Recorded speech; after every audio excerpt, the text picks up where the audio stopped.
In the 80s, Miami was a crime capital. What was then known as just Dade County had the highest murder rate in the country.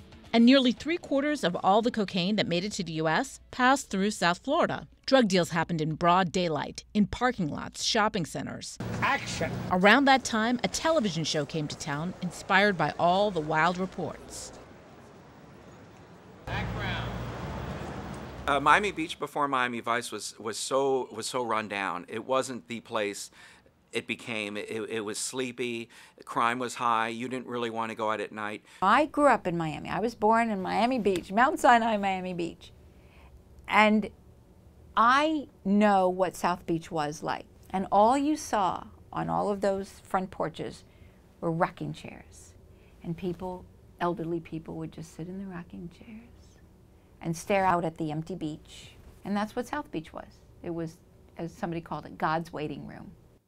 In September of 1984, Miami Vice premiered on network television. It was TV with pretty colors and moody music, a cops and robbers drama shot MTV style. Plenty of local leaders said the show would ruin Miami's reputation, and the show's star, Don Johnson, understood why. They'd suffered a good deal of adverse publicity with the obvious problems that they had with drug smuggling and crime rates, and I think that they were rightfully so concerned about the image that we were going to bestow upon Miami coming in with a show titled Miami Vice. By the time the show was in summer reruns after season 1, its popularity had exploded. A national audience was discovering glamorous Miami instead of just the dangerous one. And Miami Vice put bikini-clad girls on the beach, and muscle-bound guys on the beach, and hot cars, and sexy people. Lori Wyman cast several seasons of the show. I got contacted literally by people from all over the world. They'd send chocolates and flowers and called and visited. I had to give them 5 or 6 choices for each role. So that's 120 people that I had to round up in a matter of 2 or 3 days. Some unusual suspects also auditioned.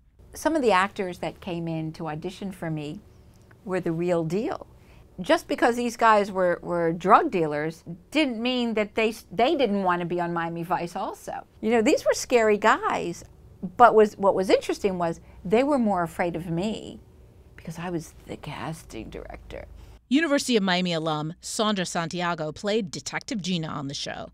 She said fame was a drug for the cast. Philip Michael Thomas got loads of attention, and Don Johnson was approached relentlessly by female fans. Santiago knew why. He's very charming, I have to say, with the ladies. He's a very good kisser. Yes, very good. He had very large, luscious lips, so it was very easy, and he obviously had a lot of experience with women, so he really knew how to hold you and, you know, make it look good. Action!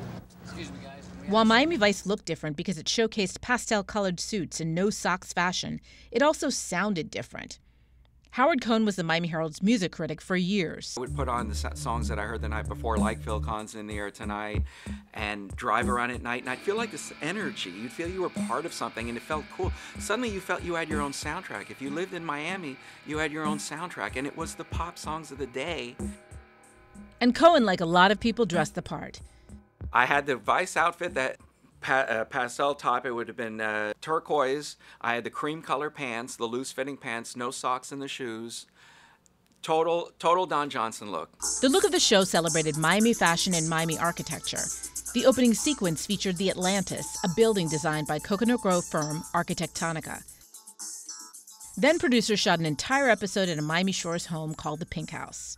They were amazing, because when I saw the show with the Pink House, it was very photogenic. Somebody was really thinking. Like the firm, the city got incredible exposure. Producers spent $1 million an episode, big money for those days. The show inspired other directors to bring their productions to Miami. And when tourists visited, they asked to see Vice sites. Of course, a lasting legacy was the restoration of the Art Deco buildings on Miami Beach. It was a 47-minute, essentially, commercial for South Beach. It's transcended everything. It's become Miami nice. You know, everybody wants a little piece of heaven here. I look around now, I watch TV now, I see the way people are dressing, and I go, oh, it was so much more exciting in the 80s. It was a time that was just so magical for all of us who worked on it, and in Miami in general.